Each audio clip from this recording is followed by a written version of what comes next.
Audiobook do livro O Caminho para a Saúde, um livro de Seth por Jane Roberts. Parte 2. Recomeçar. Capítulo 10. Um novo começo. Instruções, sugestões e resoluções. E quando ignorá-las. Em primeiro lugar, uma nota para Rupert. Diga-lhe para não adiar a livre associação em relação ao seu medo sobre o desempenho de seu corpo, mas para discutir isso tão abertamente quanto possível com você. Isso também permite que você lhe dê algum conforto e ajude a aliviar qualquer sentimento que você tenha de não ser capaz de ajudar o suficiente. Os sentimentos deveriam ser transmitidos, no entanto, e depois não concentrados. Começaremos agora com a parte 2 do livro, Recomeçar. O próximo título se chamará Um Novo Começo, Instruções, Sugestões e Resoluções, e quando ignorá-las. Os pensamentos e crenças que queremos despertar são aqueles que eram frequentemente predominantes na infância, como mencionado anteriormente neste livro. São crenças espirituais, mentais, emocionais e biológicas que estão inatamente presentes no nascimento de cada criatura. Crianças acreditam não apenas que haverá um amanhã e muitos amanhãs, mas elas também acreditam que cada manhã será gratificante e preenchido com novas descobertas. Elas se sentem envolvidas por uma sensação geral de segurança, mesmo diante de um ambiente ou situação desagradável. Eles se sentem atraídos por outras pessoas e por outras criaturas, e deixados sozinhos, eles confiam em seus contatos com outras pessoas. Eles têm uma consanguinidade, um sentimento de autossatisfação, de autoapreciação, e eles instintivamente sentem que é natural e bom para eles explorar e desenvolver suas capacidades. Elas esperam que os relacionamentos sejam gratificantes e contínuos e esperam que cada evento tenha os melhores resultados possíveis. Elas gostam de comunicação e buscam pelo conhecimento e ficam cheios de curiosidade. Todas essas atitudes proporcionam a força e a saúde mental que promove seu crescimento e desenvolvimento físico. Por mais simples que sejam essas ideias, podem soar ao adulto, mas ainda assim carregam dentro de si o que precisa-se de poder e ímpeto que preenche todas as partes da vida. Mais tarde, as crenças conflitantes muitas vezes sufocam essas atitudes anteriores, de modo que quando as crianças se tornam adultos, na verdade têm quase o conjunto oposto de hipóteses. Estes tomam como certo que qualquer situação estressante vai piorar, que a comunicação com outras pessoas é perigosa, que a autorrealização provoca a inveja e a vingança dos outros e que, como indivíduos, vivem numa sociedade insegura, estabelecida no meio de um mundo natural que é em si selvagem, cruel e atencioso apenas para sua própria sobrevivência, a qualquer custo. Na verdade, seu corpo vive de grandes quantidades de expectativas alegres. O feto é impulsionado pela expectativa de crescimento futuro e desenvolvimento. Já é ruim o suficiente antecipar que a maioria das infelizes situações vão piorar em vez de melhorar, mas é realmente imprudente acreditar que a humanidade está fadada a destruir-se a si mesma ou que a energia nuclear, a destruição é quase inevitável. Muitas pessoas já não acreditam na vida após a morte e tão grande parte da população é filosoficamente negada a uma vida espiritual ou um futuro físico. Isto priva o corpo e a mente do entusiasmo e do propósito necessários para desfrutar de quaisquer atividades. Tais crenças fazem com que qualquer esforço humano pareça fútil. Existem maneiras de reagir aos perigos da energia nuclear que são muito mais saudáveis e benéficos e discutiremos isso mais adiante neste livro. Por enquanto, quero simplesmente sugerir que todas essas crenças deveriam ser compreendidas e descartadas o mais rápido possível. Esperamos mostrar como a maioria das crenças naturais que promovem a saúde podem ser aplicadas a todos os aspectos mentais, doenças ou dificuldades físicas ou emocionais. Quero te assegurar que, independentemente de suas circunstâncias, idade ou sexo, você pode de fato recomeçar, despertando de dentro de você aqueles primeiros mais inocentes expectativas, sentimentos e crenças. É muito melhor se você puder imaginar esse empreendimento mais à luz das brincadeiras infantis, na verdade, em vez de pensar nisso como uma atividade adulta mortalmente séria. Por outras palavras, tentaremos incutir uma atividade algo lúdica, mesmo em relação aos problemas mais graves, pois a própria ideia de brincar incentiva o uso da imaginação e das habilidades criativas. Este recomeço, novamente, devido à natureza simultânea do tempo, as crenças podem mudar-se no momento presente. Não há necessidade de pesquisar incessantemente o passado desta vida ou qualquer outra pelas causas originais das crenças. Fazendo uma mudança no presente de um certo tipo alterará automaticamente todas as crenças em todos os sentidos, por assim dizer. É importante, no entanto, que você faça sem esforço, sem muito esforço para obter resultados, mas permita-se alguma margem de manobra. Você reage às suas crenças habitualmente, muitas vezes impensadamente e de maneira habitual. Ideias de tempo e em sua experiência dele. Você deve se permitir algum arranjo de tempo para mudar esse comportamento habitual. Ao fazer isso, você se descobrirá reagindo ao desejo de crenças tão fácil e automaticamente quanto você fez com as crenças indesejáveis. Ao fazer isso, tenha em mente a ideia da brincadeira de criança.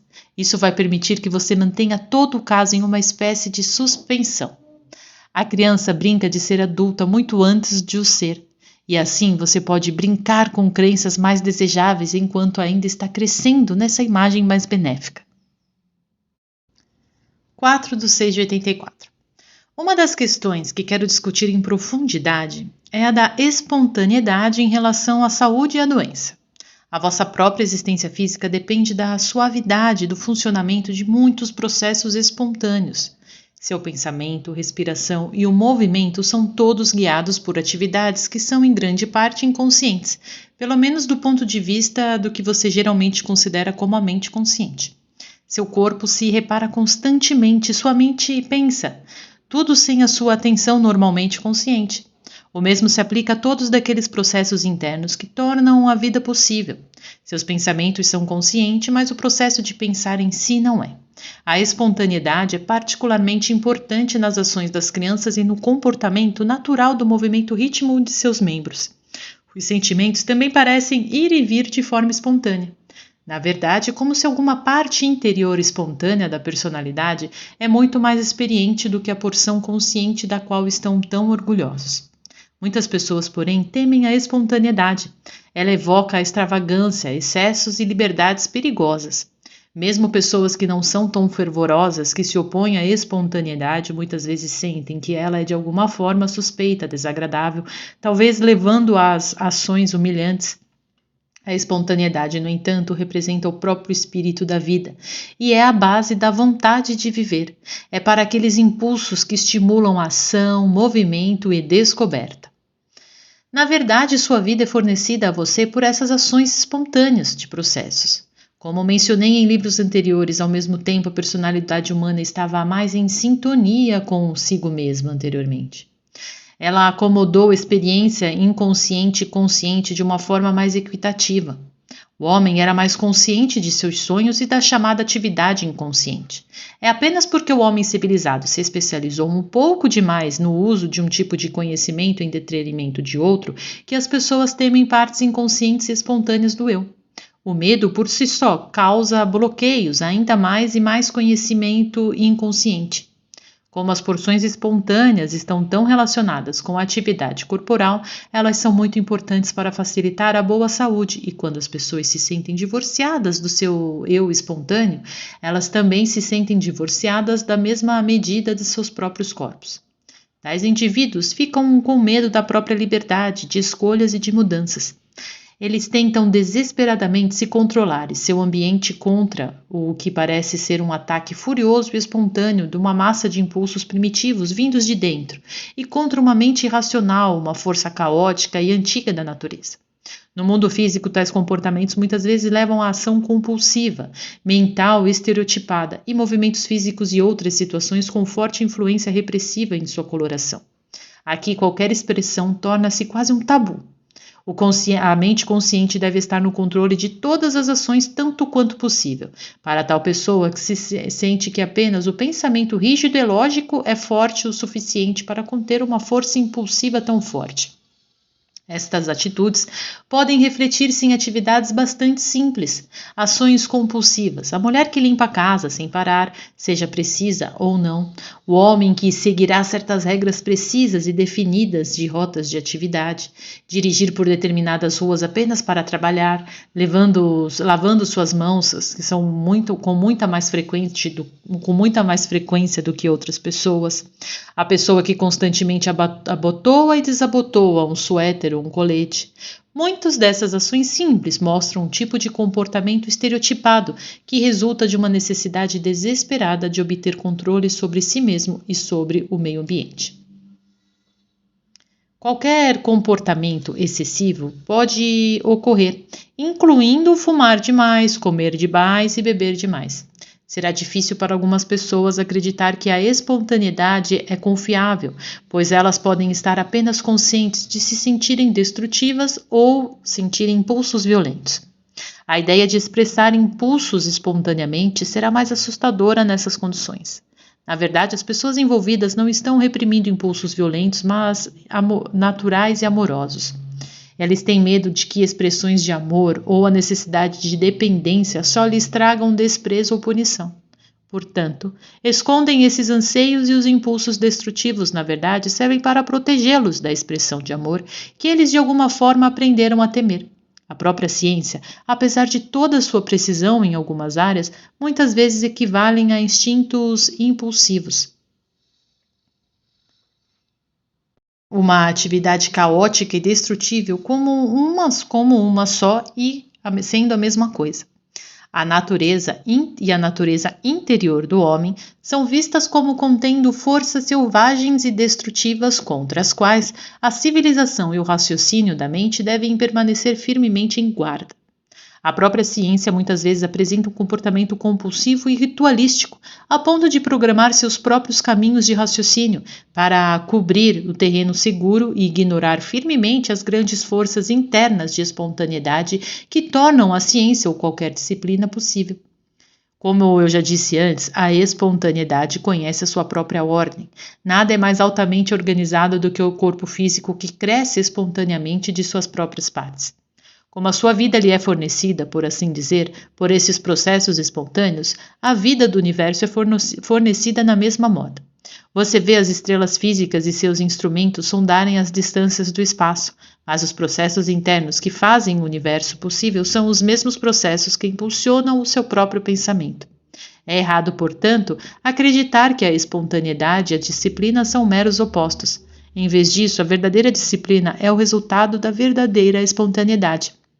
O cumprimento de valores de cada elemento de vida depende desses processos espontâneos e em sua fonte está o básico amor afirmativo e a aceitação de si mesmo, do universo e das condições de vida.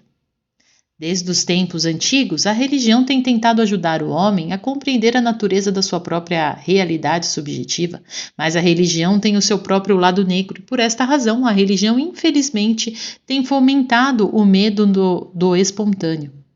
Em vez de promover a ideia de valores interiores do homem, ensinou as pessoas a desconfiarem do eu interior e das suas manifestações. A maioria das igrejas prega um dogma que enfatiza conceitos do eu pecaminoso e vê o homem como uma criatura contaminada pelo pecado original antes mesmo de nascer. Esta imagem distorcida retrata uma espécie de pecadores motivados inatamente por forças malignas, às vezes demoníacas.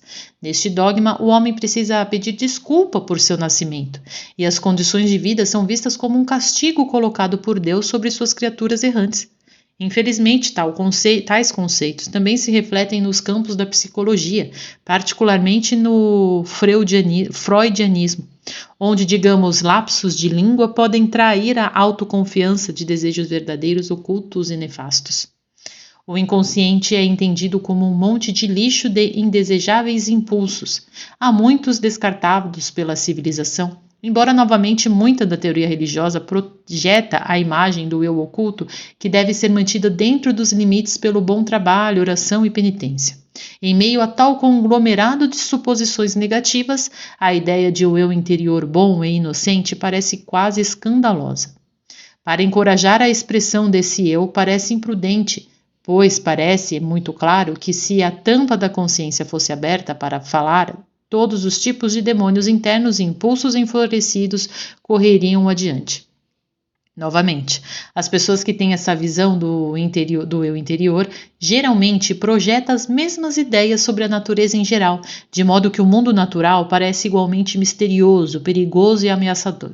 Em termos políticos, essas pessoas também procuram uma autoridade forte em grupos ou governos, enfatizam a lei e a ordem acima da justiça ou da igualdade e tendem a ver os membros mais pobres e menos favorecidos da sociedade como movido por impulsos perigosos e sempre pronto para a revolução.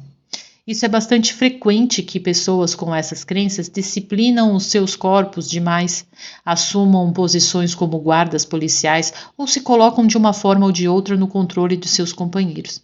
Não estou aqui afirmando que todos os guardas policiais, militares ou qualquer outra coisa caia nessa categoria. Tais pessoas, no entanto, tendem a uma vida fortemente disciplinada. Muitos dos seus problemas de saúde será lidar com erupções, úlceras internas, erupções cutâneas ou erupções mentais e emocionais muito definidas e grandes explosões de força e temperamento ainda mais perceptíveis por causa da habitual disciplina nos seus padrões de comportamento. Na maioria desses casos, há uma falta da gama normal de expressão de emoções. Essas pessoas muitas vezes acham extremamente difícil expressar amor, alegria ou gratidão, por exemplo, e essa falta de expressão é dada como certa por outros que não o veem em sua verdadeira luz, mas pensam, em vez disso, que a pessoa é simplesmente reticente. Personalidades secundárias e episódios esquizofrênicos também são um tanto característicos, novamente aparecendo como uma explosão repentina do comportamento quando crenças conflitantes são condenadas e reprimidas. E quando se acredita que o eu interior é de fato um leito de impulsos caóticos, então se torna cada vez menos possível para o indivíduo expressar faixas normais de atividade. A pessoa então se sente letárgica e fora de contato com o trabalho ou a família. A expressão é uma necessidade da vida, entretanto. Cada pessoa sente isso ao dirigir-se para a vida. Quando um conjunto de crenças rígidas ameaça fazer com que a ação pareça sem sentido, então outro conjunto de crenças reprimidas e enterradas podem vir à tona, proporcionando um novo impulso, precisamente quando é necessário, mas também formando uma personalidade secundária com características quase opostas àquelas do eu primário. Teremos mais a dizer sobre todas essas questões, mas agora quero discutir a espontaneidade ou a sua falta em relação à sexualidade e à saúde. Todas as crenças negativas que acabamos de mencionar abordam a sexualidade de uma forma ou de outra. Aqueles com as crenças que acabamos de mencionar com frequência pensam na sexualidade como bestial, maligna e até humilhante. Essas atitudes intensificam-se no que se diz respeito ao sexo feminino. Você tem, é claro, um forte impulso para a sexualidade, e se você acredita que deve ser evitado ao mesmo tempo, então você está em uma posição muito ambígua. Mulheres com tais crenças e conflitos muitas vezes acabam fazendo histerectomias realizadas incidentalmente por médicos do sexo masculino que defendem as mesmas crenças. Muitos homens anseiam por ter filhos, mas ao mesmo tempo reverenciam o casamento como uma parte necessária da vida familiar respeitável e também sentem que o casamento é de alguma forma degradante, especialmente para um homem, e que o ato sexual em si só é justificado se lhe trouxer um herdeiro. Esse homem procurará sexo com prostitutas ou com mulheres que considera-se abaixo dele. De uma forma estranha, ele pode até sentir que é errado fazer sexo com a própria esposa, acreditando que o ato sexual então degrada os dois. Em muitos casos, essas pessoas serão grandes esportistas, seguindo atividades masculinas convencionalizadas e talvez expressando desprezo pelas artes ou qualquer interesse considerado remotamente feminino. 6 de junho de 84. Muitas escolas de religião e do chamado conhecimento esotérico têm promovido a ideia de que a sexualidade e a espiritualidade eram diametralmente opostas umas às outras. As pessoas na arena esportiva também costumam encorajar o conceito de que a expressão sexual é de alguma forma debilitante para o homem e pode enfraquecer sua constituição. Os padres fazem votos para garantir a abstinência sexual. O fato é que a expressão sexual é, mais uma vez, um elemento importante em toda a gama da expressão humana, encorajando a saúde física, mental e a vitalidade. Algumas pessoas podem ter um desejo sexual mais forte ou mais fraco do que outras, e ainda assim, esse impulso é uma parte forte da natureza natural de qualquer indivíduo em seu ritmo natural. Maldito seja essa sexualidade, ainda continua tentando se expressar, e muitas vezes são os homens de disciplina sexual habitual que subitamente irrompem em crises de promiscuidade sexual ou violência. Na verdade, a combinação de uma ênfase filosófica sobre a disciplina físico e mental com a crença no eu pecaminoso muitas vezes traz à tona os mais infelizes dilemas humanos. Essas ideias geralmente acompanham a sensação de que o poder é desejável, mas perigoso. Abster-se da sexualidade significa então acumular o próprio poder. Pessoas com tais crenças muitas vezes têm problemas graves de prisão de ventre e têm sintomas de retenção de água, por exemplo, ou sal ou qualquer outra coisa. Elas podem sofrer com dificuldades estomacais, muitos gostando demais de alimentos extremamente picantes. Alguns têm incomumente apetites intensos, embora estes possam ser regulados por uma série de dietas, que são então quebradas por comer demais. Existem tantos outros elementos envolvidos na natureza humana que eu realmente não quero apontar nenhum culpado, mas a segregação masculina em comunidades são obviamente notórias por encorajar este tipo de comportamento. Cada indivíduo em tais instituições ou sociedades não é afetado da mesma maneira, é claro, mas você tem esses tipos de sociedades fechadas, relativamente falando, e podem de fato servir de berço para o fanatismo e estereotipos rígidos de comportamento. Novamente aqui você descobre que a disciplina, em vez do livre-arbítrio, é enfatizada para que a oportunidade de escolha seja drasticamente reduzida. A mais aberta de uma sociedade mais saudável, quanto mais aberta uma sociedade, mais saudável será o seu povo. 7 de junho de 84.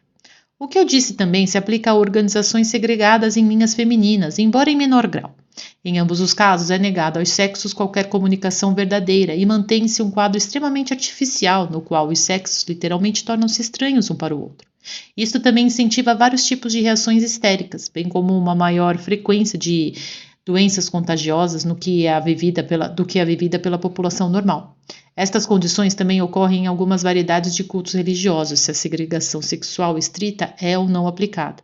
Se as relações humanas são altamente regulamentadas e supervisionadas, ou membros da família encorajados a espionar seus parentes ou amigos, então você tem o mesmo tipo de restrição da expressão e comunicação natural. As pessoas nessas sociedades sofrem frequentemente de subnutrição, espancamentos, uso excessivo do edema e muitas vezes se entregam ao punimento físico. Os filhos são criados com rigor e a falta de espontaneidade normal é a regra e não a exceção.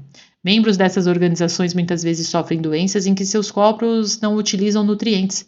Frequentemente são modistas alimentares de um tipo ou de outro, mas porque temem a tal ponto a espontaneidade, muitas vezes serão afetados por doenças ou enfermidades associadas a processos inconscientes do corpo. Você também pode encontrar famílias solteiras, é claro, que operam como cultos, ou uma nação inteira que são entregues à repressão com a violência resultante. As ideias que você tem, então, desempenham um papel importante na forma como o corpo lida com seus nutrientes e utiliza sua saúde e vitalidade. Se você acreditar que o corpo é de alguma forma mau, você pode puni-lo com quase morrendo de fome, por exemplo, mesmo que sua dieta possa ser considerada normal pelos padrões usuais. Pois é possível que suas crenças e ideias causem reações químicas que impedem a capacidade do corpo de aceitar nutrientes. Se você acreditar que o corpo é mau, os mais puro alimento saudável da dieta vão ou podem fazer pouco bem a você, enquanto se você estiver em uma dieta saudável, desejo e respeito pelo seu corpo físico, uma dieta de jantares na televisão e mesmo em fast foods podem muito bem mantê-lo saudável e nutrido. Se falamos de saúde, é para as suas crenças que devemos olhar. Você tem os órgãos físicos mais eficientes e bonitos, as articulações e apêndices mais elegantes, os pulmões mais vibrantes e o mais requintado dos sentidos. Cabe a você formar um corpo de crenças que é digno da sua imagem física, pois você é nutrido por suas crenças e essas crenças podem fazer com que o pão de cada dia seja acionado à sua vitalidade ou para aumentar suas preocupações e estresses. O peso das crenças infelizes talvez recaia mais sobre os segmentos mais velhos da população, pois as crenças tiveram uma duração mais longa em um período de tempo para operar relativamente desimpedidas. Essas crenças específicas realmente se apoderam dos jovens adultos. Então, que parece que toda a vida está destinada a florescer plenamente em um jovem adulto e então dessa posição de prestígio cai cada vez mais rápido em deuso e desordem. Estas ideias não só infligem graves dificuldades aos mais velhos membros da população, mas também têm um papel vital a desempenhar no comportamento de muitos jovens que cometem suicídio diretamente ou indiretamente. Parece a esses jovens que o auge da vida é apenas a dura muito brevemente e depois eles serão arrebatados. Indevida a ênfase é colocada na beleza e nas realizações juvenis, de modo que parece que todas as demais atividades da vida devem sofrer com um contraste. O conhecimento através da experiência não é considerado algo prático e